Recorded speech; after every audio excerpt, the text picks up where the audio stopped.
Good evening. It's Wednesday evening, June 3rd, I think, 2025. Now, the thing about the big nuclear plant that Bordeaux, I think it's called, Trump claims he exploded the whole thing. Right off the face of the earth, done deal, slam dunk. Thank you, ma'am. The thing's over with. Now, all I know is what I saw, okay? In the instant replay, if you want. So what I saw was the bomb comes down. Half a second after it penetrates the ground, it poofs out the the uh, archways to the outside world. Those facilities are like 500 meters below the earth. So if those bombs really got down to those things and blew them up, you wouldn't see the fireball like half a second or a second after the and see the projectile hit the earth and go boom right away. It looks to me what happened is Iran designed the thing to be hit, and Langley had a highly reinforced concrete, you know, 18 feet thick reinforced concrete, where the U.S. bomb uh, hit couldn't go anywhere, and so exploded outwards on impact. I know nothing about bombs. I know only the things about war that I've been able to observe from watching others before, but I've never been a soldier. My mother thought somebody thought it'd be a good idea for me to go to the Royal Military College to make a man out of me. I said, I don't think that'd be a good idea. My parents listened to me, thank God. Anyway, so the thing is, Trump tells my USA folk they're too stupid to compete, so he's got to protect them in the world by buggering everybody else's ass to death if he has to.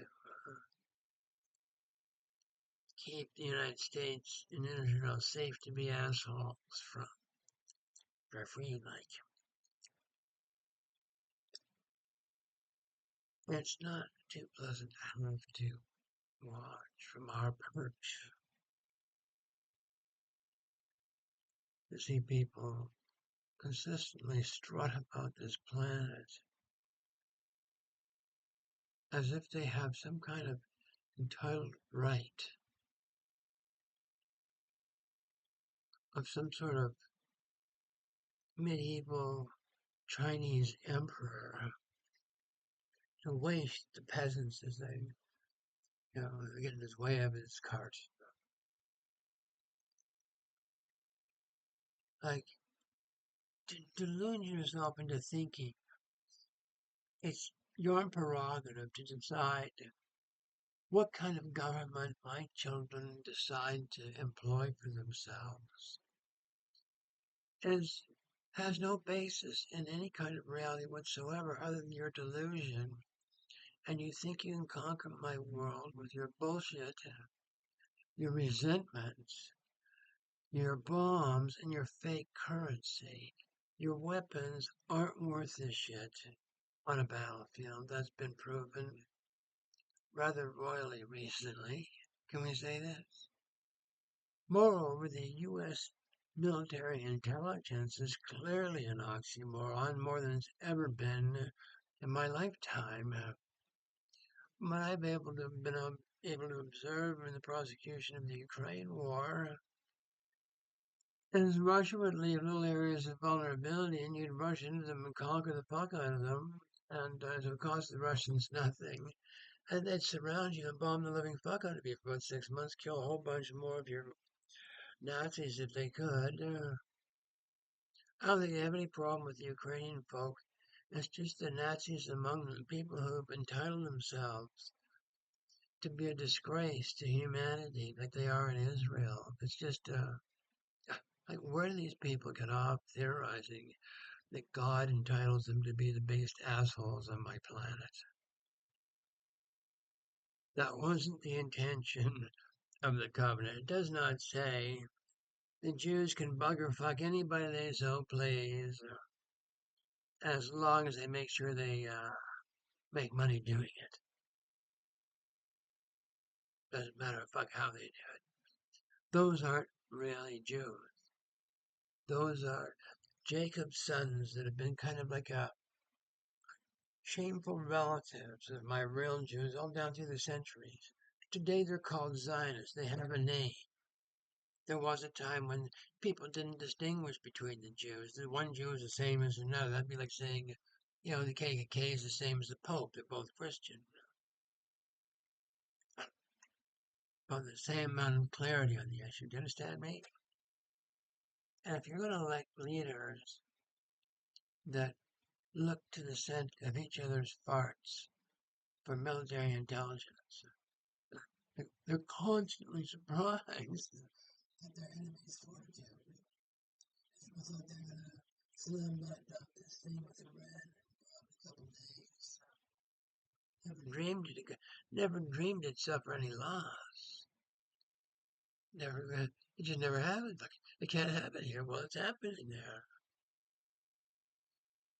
And the Bible means that if they failed to be obedient to the said covenant, the Ten Commandments, and I believe there's a few other suggestions in there as well. I'm not conversant with any more of the laws other than the Ten Commandments myself personally. We have some real Jews that are living congruent not only with the Ten Commandments but a whole bunch of other ones. I think book 400 of them. That's not what concerns us. What concerns us is those who have lived congruent with the Ten Commandments, the covenant that God brought through the Jews to the rest of the world. Not so they could piss off everybody. Like, Jews have never had a happy neighbor. Not through all the annals of human history. These folks have fucked up their brethren all down through the ages.